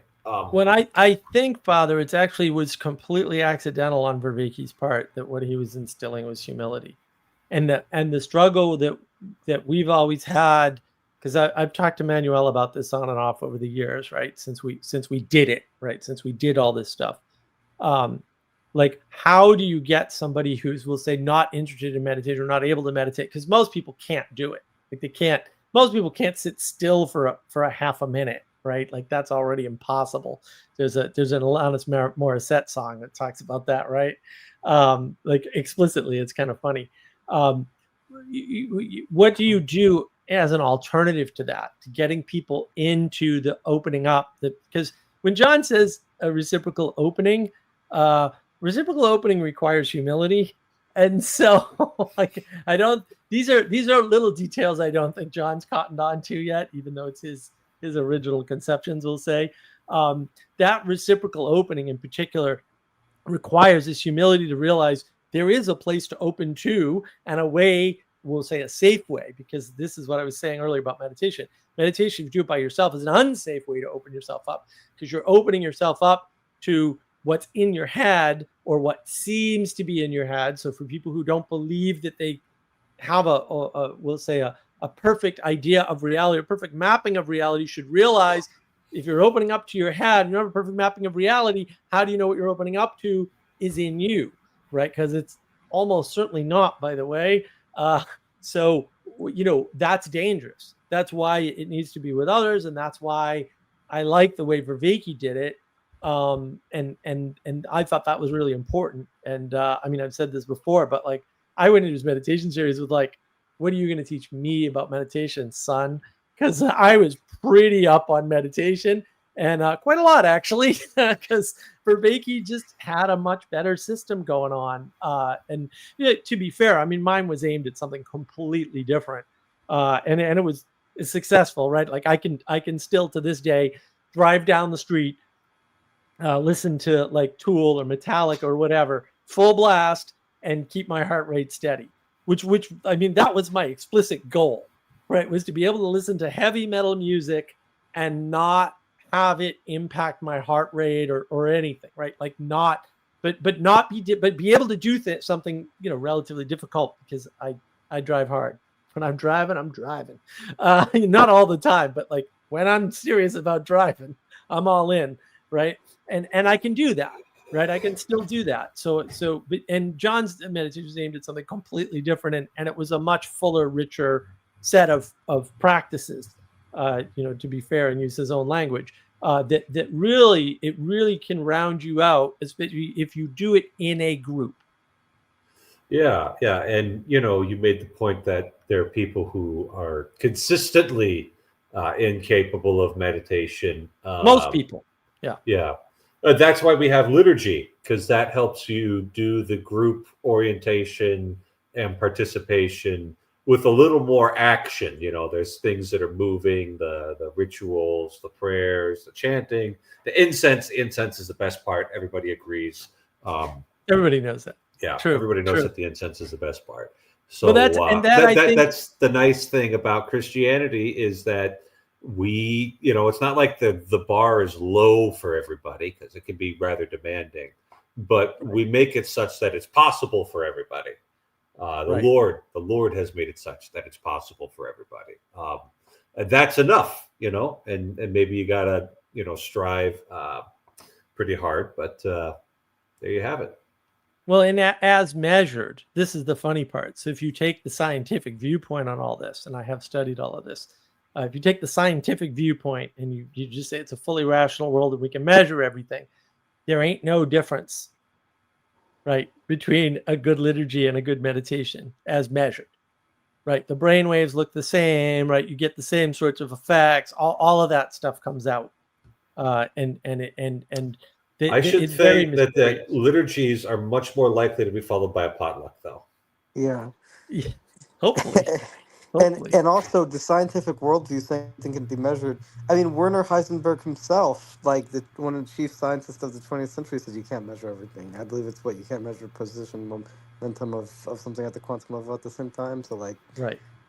And then you've got all sorts of, like, what scale do we measure this at? So we can't right. measure coastlines. Like, how long is a coastline? And you'll get lots of different answers, because they're measuring it a different, because they Different wind ways. so much and they twist so much. Like, they can't actually measure how long it is. And then, like, the tide goes in and the tide goes out, and the coastlines change on your measurements there. So, it, like, and something like a coastline, you're like, wait a minute, that should just be like a natural reality. It should be measurable, but Well, it it's not operates. even if you use fractal math, which is the closest, the most accurate way to measure coastline is fractal math, right? Benoit Mandelbrot and all that stuff, Mhm. right? And you still can't do it, right? Yeah. The accuracy is still not where people want it. And the interesting thing about that accuracy is that accuracy changes with scale. And I don't know if you read in Taleb, have you read about scale invariant yet? Because that's his. If that wasn't an Anti-Fragile, then I haven't read it. I don't remember which books it's in. I mean, I knew about it before Taleb. Most of Taleb was refresher for me, not primer. But there was some stuff in there that was new to me for sure. But yeah, reading Taleb was really like, oh, other people see this too, right? Just like listening to Peterson was the same way. And although Peterson, had he read Taleb, he would have done a lot better with Mabsamini. yeah. I actually wonder if Pearson knows about Taleb. 'Cause I'm pretty sure Taleb's a pretty well-known public intellectual, so I wouldn't be surprised if Pearson has it coming from him. Apparently, I mean, just based on his books, like, Taleb really doesn't promote himself all that much. No, he doesn't care. And he seems to be a touch reclusive, which, is his prerogative, right? He can go ahead and do that. But yeah. So, well, Taleb spends most of his time poking at the economists, like economists, So and science in general, and all the research is doing bad statistics, which is almost all of them, right? That's what he's doing, and because he has what he calls FU money, and is now a flaneur, right? It's just guy who travels and doesn't care. It sounds lovely. That's what I was trying to do too. That would have been great. Yeah, he doesn't promote himself much at all, because from his perspective, although I would disagree, he's not trying to teach you anything, although he does have the Real World Institute, which you can take courses from. He didn't write the books to teach you anything. He more wrote the books to give the middle finger to a bunch of people. Like, that's really what he was doing. Like, you really see it in if you read Fooled by Randomness, you really see it there. He's like, all these morons, and then that comes out later on. I think it's in Skin in the Game too, where he tells more of that story about how he became a flaneur, like how he made all of his money, and the misunderstanding that his boss had. Like even after he saved the financial firm he worked for, he saved it. His fund bailed out the entire set of losses, and the losses were considerable because everybody else, like a moron, was trading on margins, and he was cash trading options. So when the options hit, he made like 8,000+%, like in one day, and everybody else got wiped out for hundreds of millions of dollars. And he bailed everybody out, saved the firm, put the firm on top, and walked away with so much money that he doesn't have to worry about it anymore. The only thing about Taleb that I'm a bit skeptical about is that I've heard him praise George Soros, and I'm not a big fan of Soros, but I don't know his I heard that his reflexive equilibrium theorem. He praises Soros because look, Taleb's got his problems. Don't get me wrong. He talks about prostitutes a lot. Even in his statistics, he's a COVID crazy. So, which is weird because I'm like, Taleb, you're not using your own statistics here, buddy. But he praises Soros because he had an interaction with Soros, and I think that's in Skin in the Game where he talks about that too. He had an interaction with Soros where basically he and his buddy went to Soros and said, hey, we want to do this thing. I forget what it was. It was something with options. I'm sure of it, but I don't remember the exact story. And Soros went, oh, yeah, that sounds good. Contact me in the morning. And they contacted him in the morning and said, I changed my mind. Go away. And he was like, no, that's the right answer. Like, you get more information or you think about it or whatever, and you change your mind, right? That's the sign of somebody who's actually thinking, because he didn't know, those guys from a hole in the wall, right? Basically, he's George Soros. He's pay attention to every person on the planet. And so he's not looking at Soros as a political agent or actor in the world or anybody who moves the world. And to be fair, Soros just basically burns billions and billions of dollars, and most of his agenda fails. Thank goodness. And yeah, he is burning billions and billions of dollars, so he is having a negative effect because he intends to, because he's actually a bad person. But you kind of have to watch his interviews from years and years ago, and you'll kind of see it, hopefully. And if you don't, that's because you don't have the poetic way of knowing, most likely. But to me, it was clear as day. I'm like, oh, this is a bad guy who believes in a one world government. And his father did. Like, he says that. I'm like, oh, fair enough. Also, you're evil. So I'm a no on evil. And so I'm a no on Soros. But if that's not what you're looking at, right, again, it matters what scale you're looking at. And it doesn't matter, right? Like if you're involved in business with somebody and he's a womanizer, do you really care? Like, or are you there to be involved in business with him? Because depends that in particular, on the business. Depends on the business. I don't want that guy to be my director of religious education. Right. It depends on the business. Right. But see, that's the thing. People often just tie it generally to anything. And I'm like, man, if you're going to tie, we'll say, sexual indiscretion in men in particular, but not exclusively, to whether or not you're going to let them do like almost anything, then no one's going to do anything. Right. Yeah. I don't have to have that conversation with somebody I come in to fix the wiring in the office. Exactly. Right. Like, you don't need, it doesn't matter if your electrician is a womanizer. So yeah. So Taleb is he's mostly, and I know I've heard that he was influenced by Karl Popper, both Soros and Taleb. So I think there is also that connection, but I don't think it's the political part.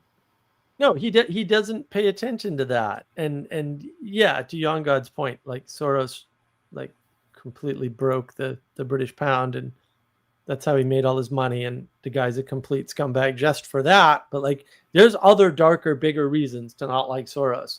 And if you listen to his interviews, at least from the 90s onward, like it's pretty clear that this guy is not a good guy, and that he thinks he is, or at least he doesn't care whether he is or not. It's almost like he's French, actually, and he's not. But yeah, he's not a good actor. But if that's not what I mean, Taleb's books are very much around finance and real world examples of very specific phenomena in the world that aren't being paid attention to by most people, right? And if you read all his books, you're just gonna learn stuff about the world, much like the Freakonomics books, which are excellent by Dubner and Levitt. Those books are excellent for just showing you how complex the world is and how hard it is to understand it. Yeah, which is why most economists are fools. Yep. Lev calls them frauds, but he used to say all. And then he read Dubner, I think, actually, and changed his mind. And I was like, well, I recommend the two of them. So that makes sense because there's not overlap in their work, but there's overlap in the project that they're on, which is the Freakonomics books, for example, just point out things don't work the way you think at all. And economics doesn't function on money. Like Freakonomics makes that abundantly clear. People miss it because they're so focused on economics as money. They don't understand that economics is just measuring money flow and therefore can't capture most of the important things that go on. But the Freakonomics books, and the first one is really, really good, but they're all excellent. They've got a book too called How to Rob a Bank, I think, or and maybe another one called When to Rob a Bank. I don't remember. I think I have all of them, but I might have missed one. But yeah, those books are really, really good for showing you how not complicated, but complex the world really is outside of some of these scientific frameworks. And Taleb is really good at doing a similar sort of thing where he says, the science guys will tell you this, that, and the other thing, or like IQ. Like he just completely eviscerates IQ and shows you the math. Math doesn't work, guys. Sorry, IQ doesn't map to anything. It anti-correlates with a bunch of things, but it doesn't correlate with any. What exactly is the difference between complicated and complex here? Complicated is something that can be figured out computationally, and complex is something that is, well, this is why Vervaeke uses the term combinatorially explosive. Vervaeke doesn't seem to know that, but like combinatorially explosive means it's complex. And the question is, how do we humans deal with complexity? So going back to autism, autists can't deal with the complexity level of a human. They can deal with the complication level of let's say, difficult math equations very well, though, right? But probably at the expense, at least to some degree, of being able to say hello to people who are strange and not freak out, right? Or stand in lines. Like I have similar problem for a different reason, right? The reason why I don't like to be around people is because I can track a lot of people at once. But you only track so many people. But my brain will try to track them all. And that, of course, overloads me. So it looks like autism in some cases to some people, but I'm like, no, I'm just completely shut down because I have a very hard time controlling, what to pay attention to in any given moment because there's too much. But I'm also a little strange, right? Because I can listen to 3 conversations at once and participate in 2 of them with responses. And I don't know too many other people that I think I met one other person that could do that, but I can actually do that still, even in my lesson state, we'll say. Look at what it takes for them to mimic a fraction of my power. I don't know about that, but it just is what it is. It's funny when I do it and people are like, how are you doing this? And I'm like, how do you not do this? I don't understand the question. Yeah. Well, I can't do that. So I'll just stick with the one conversation at a time rule and make do with that. Kind of this talk about complexity versus complication makes me think of, it was only a few months ago that I had an insight as to why people were destroying churches in the 1960s and 70s.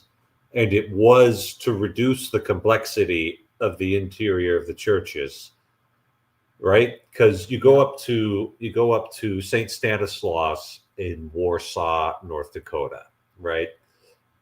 Tiny town, huge church, because that's how the Polish do it. Big, beautiful church. And you've got statues all over the place, right? And you've got stained glass windows along the whole way and like pictures and all of these different things. And then the big altar, crucifix, everything in the right spot. People rave about that church. It's a wonderful gift to have in our diocese. And I wish more people had an opportunity to appreciate it. But if you try and sit there and like mathematically calculate the relationship between every different statue, every different piece of art, and like figure out on a linear mathematical way of how to relate everything in the church together, it would be impossible. And there was basically a meaning crisis in the Catholic Church in the 1960s where they found the complexity unbearable and thought, or maybe they were looking out at the world, right? Maybe they were being a little more noble about it and say, well, man can't relate to this complexity anymore, so we have to simplify things, which was just the worst thing. So you'll hear, we'll say, priests of a certain generation talk about how, no, you could only have one crucifix on the altar. Right. And so they won't have an altar crucifix. They'll only have the one behind them. And the one behind them also has to be the processional cross that the altar boy carries up, because you can't duplicate these things. That makes it too complex. Right. And they can't like intuitively navigate the space between the altar cross, the crucifix hanging on the wall, and the crucifix that the altar boy brings him. And so they just have to get rid of it in order to make it mathematically computable. Another thing I heard was a priest talking about why he didn't use bells at his masses. And normally you ring the bells at the consecration. He was like, well, that was only there when the mass was being whispered in Latin.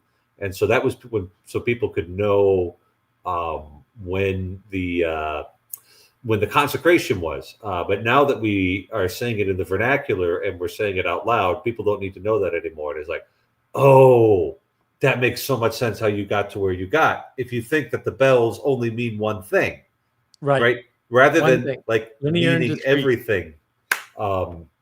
Linear and discrete, right? Unlike, well, that's why in these circles. I'm gonna fix it, Mark. I'm gonna fix it. Yeah. You put hierarchy into the way that you understand Exactly the relationship between the church. And it's like, okay, we've got the cross, the tabernacle, and the altar in the middle, all of those being different ways of understanding Christ, and everything goes through them, right? The cross, the tabernacle, and the altar goes through that in the middle. That's why it's in the middle, right?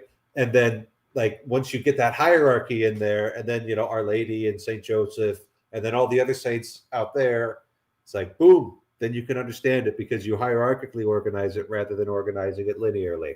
So that's complexity right there, and that's how you solve complexity is with a poetic way of navigating the world. And we just do that intuitively in churches, and everybody thinks that the churches that do that are just beautiful. So make of that what you will. Yeah. And I'm curious, Mark, would you say quantum physics is complicated but not complex, or is it also complex because it can't be mathematically represented? No, it's complicated because they do math, and then it hits a wall because of things like the observer problem, which you pointed out earlier. Heisenberg knew about it. Because yes, if you're gonna, it's Gödel's incompleteness all over again. Like they're not getting it. Math is a formal system, so you can have it consistent, which is what they're going for, but you can't have it complete. Or you can go the other way around, right? But either way, there's a hole that's going to be there, and that hole is the difference between a complicated system and a complex system. But that's why you hear them talking about music. Like Vervaeke's very big on music and jazz. I happen to like jazz, although I really prefer like being there, right? Not listening to it.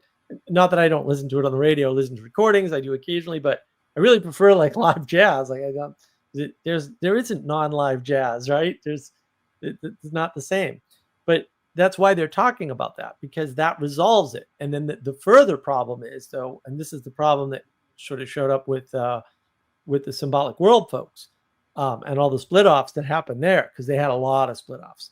There's like 3 symbolic world Discord servers now, because they kept splitting. That's what happens when you put the Orthodox in charge. You're just going to keep on getting schisms. Exactly. That's true. But their engagement was random. So they'll just connect any 2 things and say symbolism and therefore. And so it doesn't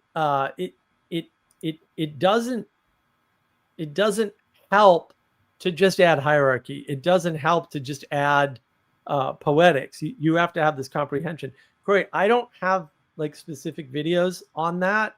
Like you would have to come and participate. Like I will never do videos on that. Actually, that's never going to happen. I've got my book, which I need to work on. I was completely sick yesterday, so I got absolutely nothing done. I'm way behind. But I've got my book. That's going to help. But the problem is you have to do it, right? Like you have to come and do it with us. There's no other way. We can't convey this in the flat methodology. The thing that worked for us about Vervaeke was practices, and it wasn't like awakening from the meaning crisis is wonderful and interesting. And boy, did we steal a lot of stuff from John. There's no question about it, right? We built on all of his work and fixed a bunch of it. That none of the magic happened there. All of the magic happened in the daily, because it was 6 days a week in the beginning, daily meditation series. That's where the rubber met the road, actually in real time. And that continued on the Awakening from Meaning Crisis server, right? That's how you do it. If you want to see an example of this, the book club, the Language of Creation book club that's on Navigating Patterns, you can watch Manuel do it, right? And then you could actually just copy what Manuel does and maybe make some minor modifications or whatever. Because I made modifications. You can watch the 12 Rules for Life book club that I did because I modified it slightly. And I'm nowhere.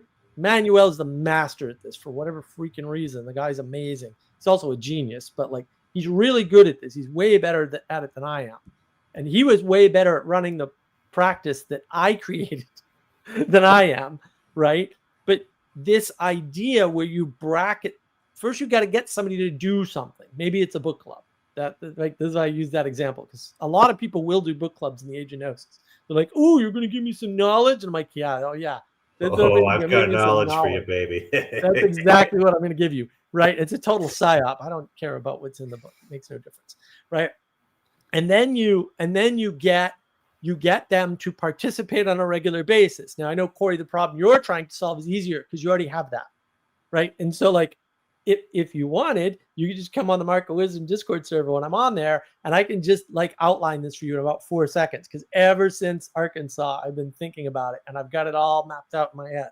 So if you have somebody that you can drag into a regular practice once a week, twice a week, whatever it is, again, we were doing 7 days a week because when John wasn't doing his meditation, we were doing it on the server. Once you get them into the regular practice and you bracket it with intention setting and integration at the end, that sets the stage. And then there's maybe 2 other practices you can do, or maybe 3, and then bang, that the magic is done. And it just works by itself. You don't have to do anything. I mean, we had remarkable success with this. Would you say that chess is a good practice to cultivate participatory thinking because it involves creative strategic thinking, or no, it's extremely left. It's extremely left-brained, isn't it? Because like the way these top chess players are doing is they're trying to predict 6 moves in advance what they're doing, and that's a very linear way of doing things. I think I don't know how the game actually works, but I think Go would be a little better on that. But frankly, like playing basketball or team squash sports or something, team sports does a lot better for your participatory knowledge. You can still have fun with chess, but if you think that's going to do the same thing as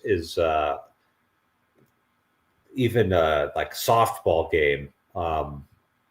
We've got a board game coming, Kirk. So when the board game's out, you can do that. Game?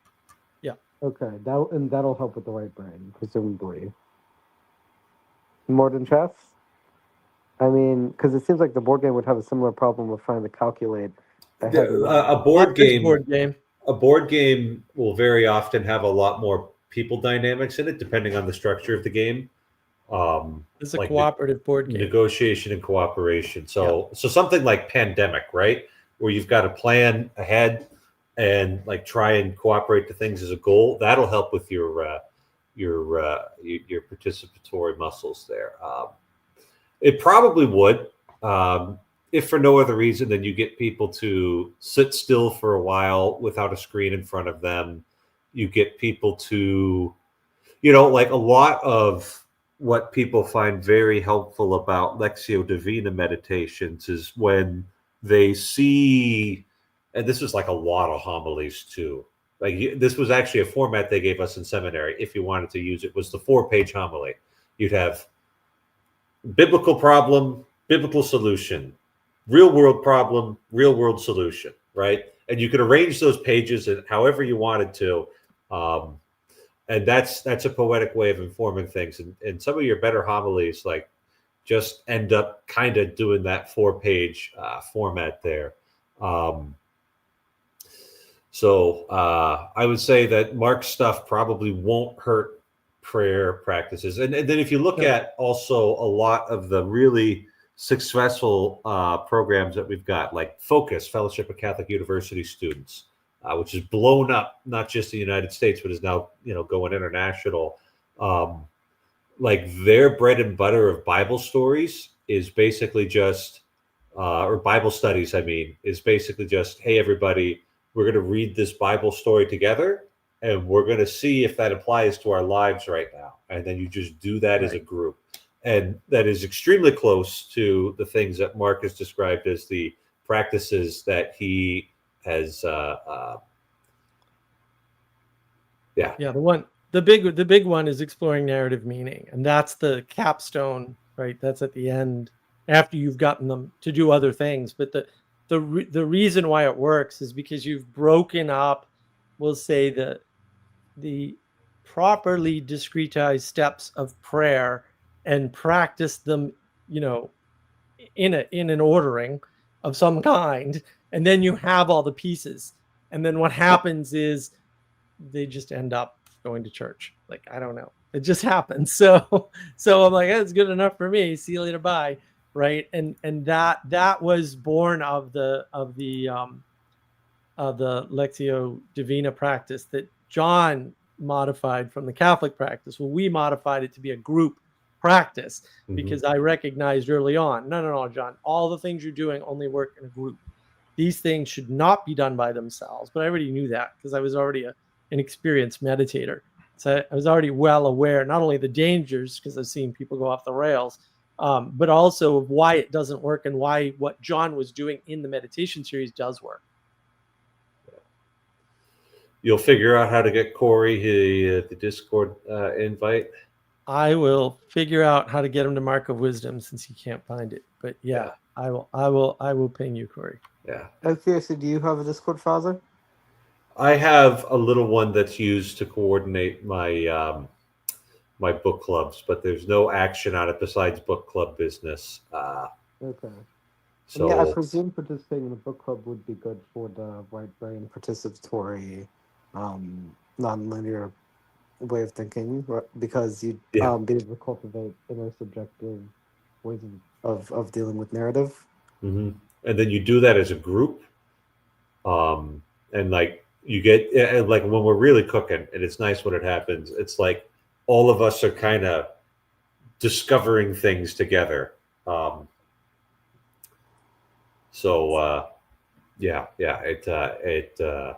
could be a very nice thing when it goes well. Yeah, I find the way Manuel did it in particular, and then I don't know how successful the modification was that I did on the 12 Rules for Life, but the way he handled, and it's not 100% consistent, right? We were experimenting, but the way he handled language creation, and like we talked about that, but that's all based on the work we did on Awakening from the Meaning Crisis Discord. So like we already had years of experience, bracketing things and setting things up, and I love the way you do intention setting first, and then you do the book club, and then you do this integration step at the end that involves silence, because it gets people used to silence.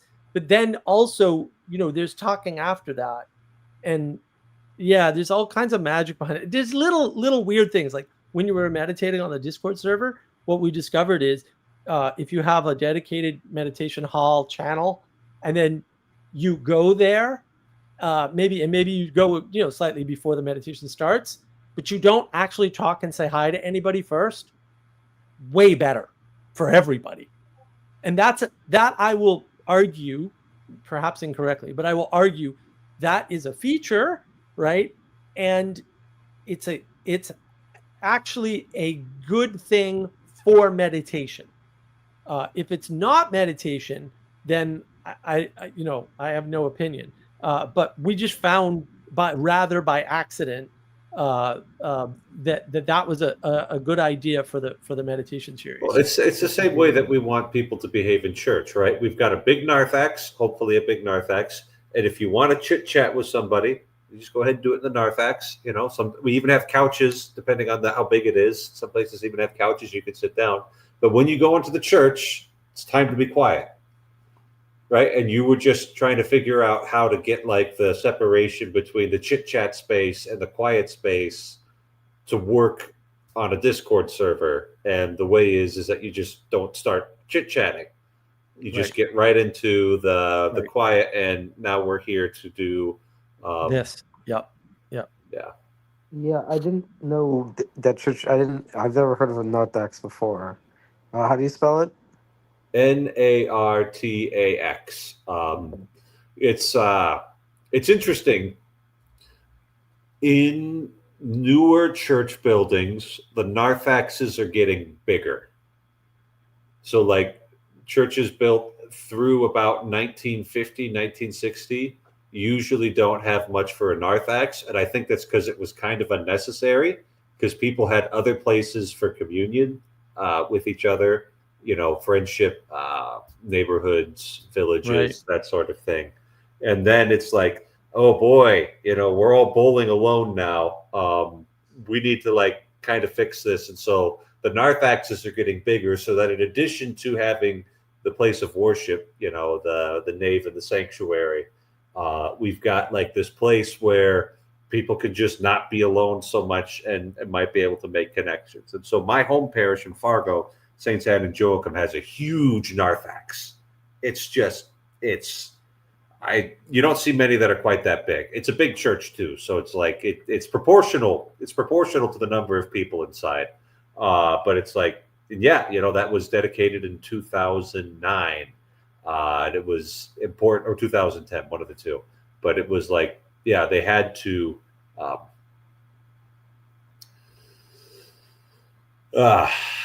They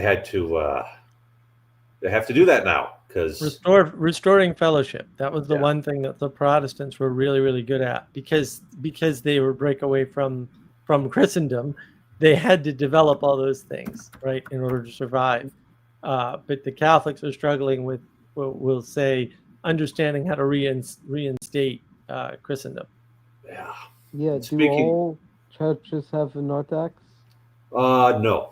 Some of them have a lot of the older ones, like in this country anyway, a lot of the older ones have very, very small narthexes. And so it can be kind of hard if you want to like chit chat with people in the middle of the winter, like, do I go outside and freeze, or do I talk to people in this tiny narthex and disturb the people who would want to stay inside the church? Because it's so small, it hardly even counts as one. And speaking of things that are small, my time for the world has become very small here. And I don't mean like I'm dying or anything, but sleep is like a little death, and it's dark outside. So I think it's time for me to go to sleep. So say no to the digital seances. Do not make machine in man's image. And when the Butlerian Jihad begins, I would like to sign up as a chaplain. All